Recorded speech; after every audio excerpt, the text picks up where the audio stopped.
Bilincimizi maddeden ayırıyor ve onu atomik bir veri akışına dönüştürüyoruz. Işığın bile korktuğu yerlere, fiziğin delirdiği o kadim cehennemlere bir kuantum sıçrayışı yapıyoruz. Gökten erimiş demir yağan dünyalar. Sesten 7 kat hızlı esen yatay cam fırtınaları. Ve buharlaşan dağlar.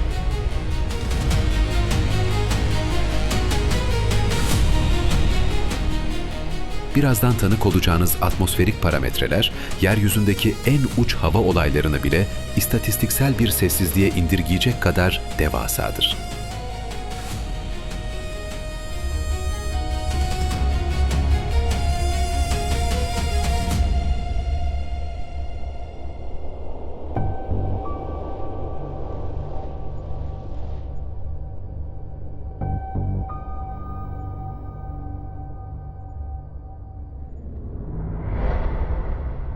Kuantum sıçramamız bizi 640 ışık yılı öteye Balık takım yıldızına taşıyor.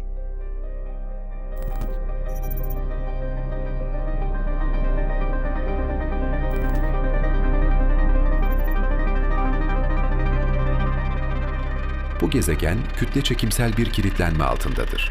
Bu gezegenin bir yüzünün sonsuza dek yıldızına bakması, diğer yüzünün ise ebedi karanlığa mahkum olması demektir. Kuantum sensörlerimiz bu gezegenin gündüz tarafına odaklandığında standart fizik kurallarının çöktüğünü rapor ediyor. Burası bir ultra sıcak Jüpiter.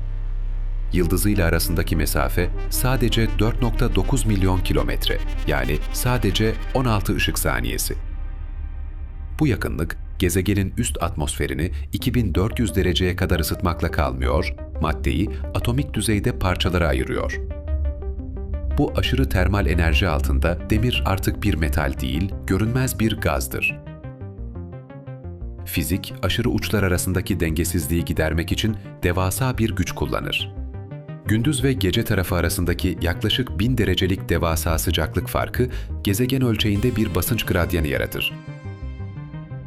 Sonuç, saatte 18.000 kilometre hıza ulaşan süpersonik rüzgarlar.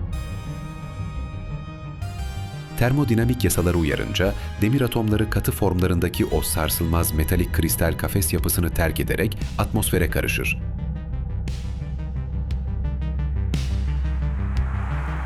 Burada soluduğunuz şey oksijen değil, atomize olmuş ağır metal buharıdır. Gözlemlediğimiz bu parlak turuncu sis aslında milyarlarca ton buharlaşmış demirin yıldız ışığını kırmasından ibarettir. Gündüz tarafında buharlaşan demir gazı bu devasa jet akıntılarına kapılarak saniyeler içinde karanlık tarafa sürükleniyor. Bu hat, maddenin hal değiştirdiği evrensel bir konveyör bandıdır.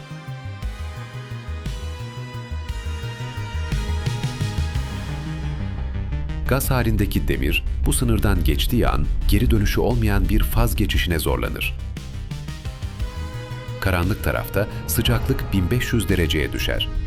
Demir atomları için bu donma noktası demektir. Gaz molekülleri hızla birleşerek sıvı mikrodamlacıklara dönüşür. Gökyüzü aniden kararır. Çünkü artık bulutlar sudan değil, sıvı demir parçacıklarından oluşmaktadır. Şimdi sistemlerinizi hazırlayın. Tanıklık edeceğiniz bu olay, yeryüzündeki en şiddetli fırtınayı bile istatistiksel bir sessizliğe indirgeyecek kadar yıkıcıdır. Saniyede binlerce ton sıvı demir, yer çekiminin etkisiyle yüzeye doğru serbest düşüşe geçer. Bu damlalar birer mermi kadar ağır ve birer kor kadar sıcaktır. Bu gezegenin yüzeyine çarpan her damla, kayaları eritecek kadar yüksek bir kinetik enerji taşır. Burada doğa, demiri bir lütuf olarak değil, gökyüzünden yağan erimiş bir felaket olarak sunar.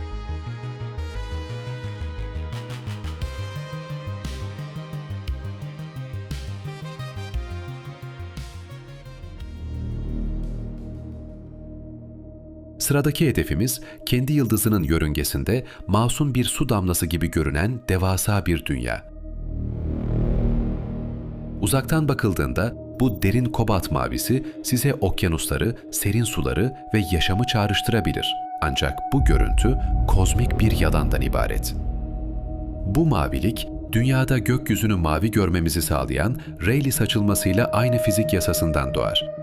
Ancak burada ışığı saçan şey azot molekülleri değil, atmosferde asılı duran erimiş silikat parçacıklarıdır. Yani saf cam.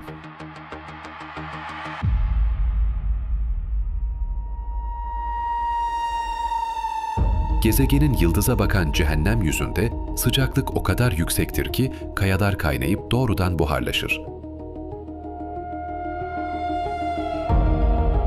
Bu kavurucu kaya buharı gezegenin nispeten serin bölgelerine savrulduğunda aniden donarak havada kristalleşir. Bu gezegen bir okyanus gezegeni değil, atmosferi cam tozlarıyla kaplı, ışığı ölümcül bir estetikle kıran devasa bir aynadır.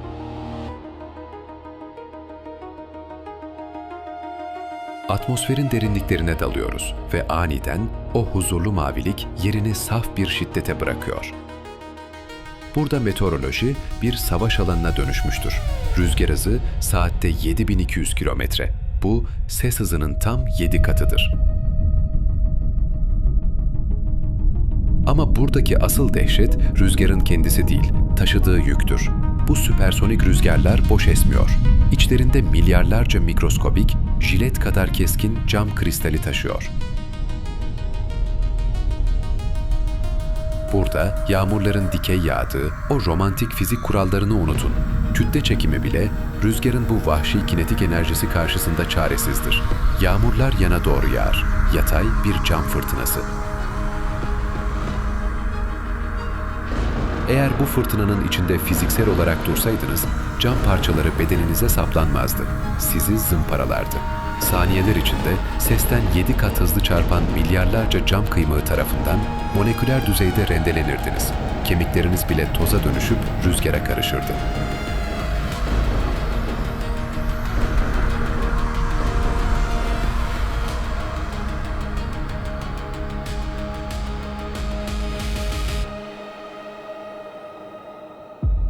Cam fırtınalarını geride bırakıyoruz. Şimdi rotamız, kütlesinin büyük bir kısmını devasa bir demir çekirdeğin oluşturduğu, dünyadan 5 kat daha ağır bir süper dünyaya çevrili.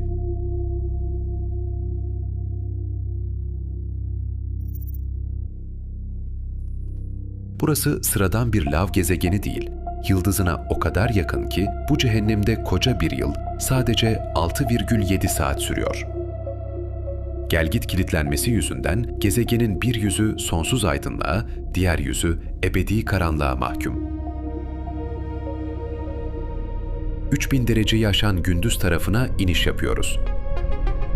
Sıcaklık o kadar yüksek ki gezegenin kabuğundaki devasa dağlar bu akıl almaz ısıyla karşılaştığında önce eriyip onlarca kilometre derinliğe ulaşan bir magma okyanusuna çöker.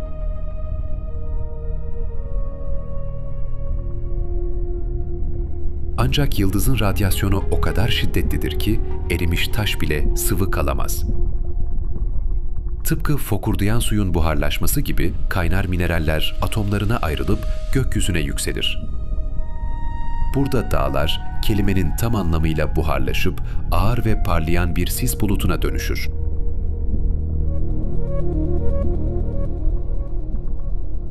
Saniyede 1,75 kilometreyi aşan süpersonik fırtınalar bu devasa taş bulutlarını gezegenin aydınlık yüzünden koparıp karanlık tarafa doğru savurur.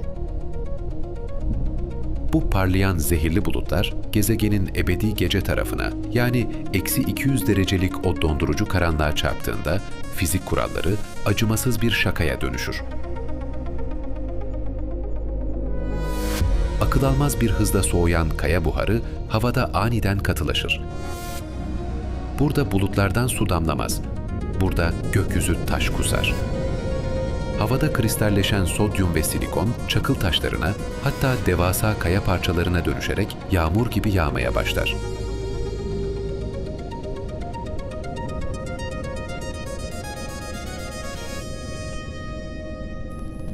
Gezegenin bu zifiri karanlık yüzeyinde gökten yağan sodyum ve silikon kristalleri devasa yığınlar oluşturur. Ancak bu yığınlar hareketsiz kalmaz. Atmosferdeki yüksek sodyum seviyeleri karanlık tarafta birikerek dünyadaki su buzullarına benzeyen ama tamamen katı metalden oluşan devasa sodyum buzullarını meydana getirir. Bu devasa sodyum kütleleri ve kaya yığınları gezegenin acımasız kütle çekimi ve yüksek yoğunluğu altında ezilerek tıpkı dünyadaki kıta buzullarının vadileri kazıyarak ilerlemesi gibi ağır ağır ezici bir güçle aydınlık tarafa doğru kaymaya başlar. Karanlığın içinden gelen bu buzullar ve kaya yığınları aydınlık tarafa o 3000 derecelik fırına adım attıkları anda yavaşça erimeye başlar. Katı sodyum ve taş sıvı ateşe dönüşerek devasa parlayan magma nehirleri halinde ana magma okyanusuna dökülür. Okyanusa karışan bu nehirler yıldızın radyasyonuyla yüzeyden tekrar buharlaşıp gökyüzüne karışmak üzere sırasını bekler.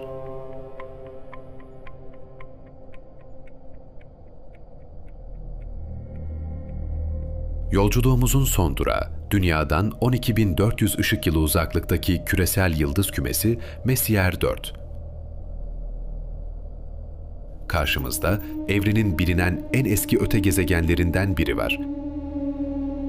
Yaklaşık 2.5 Jüpiter kütlesindeki bu gaz devi 12.7 milyar yıl yaşında. Bu durum, gezegenin evrenin oluşumundan sadece 1 milyar yıl sonra Samanyolu'nun ilk evrelerinde şekillendiğini gösteriyor. Bulunduğu sistem, standart bir yıldızın aksine yaşam döngüsünü tamamlamış 2 yıldız kalıntısından oluşuyor.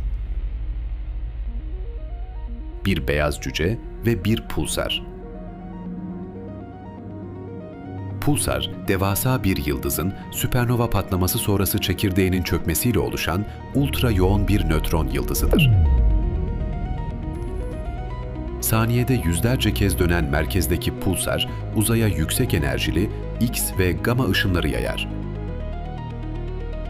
Bu ekstrem radyasyon seviyesi, moleküler bağların korunmasını ve hücresel yapıların var olmasını imkansız kılar. Eğer kuantum formundan çıkıp fiziksel bir bedenle bu gezegenin şiddetli auroralarla aydınlanan ilkel gaz tabakasına yaklaşsaydık, pulsarın yaydığı amansız X ve gamma ışınları saniyeler içinde hücresel yapımızı parçalardı. Bu vahşi radyasyon denizi gezegenin üst atmosferini sürekli olarak döverek iyonize eder. Peki bu dev gezegen, merkezindeki pulsarın yarattığı o yıkıcı süpernova patlamasından nasıl sağ çıktı? Bilim insanlarına göre cevap basit. O patlamayı aslında hiç yaşamadı. Astrofiziksel modellere göre bu gezegen başlarda sıradan bir yıldızın yörüngesinde doğmuştu. Ancak sistem uzayda sürüklenirken başıboş gezen bir nötron yıldızıyla karşılaştı.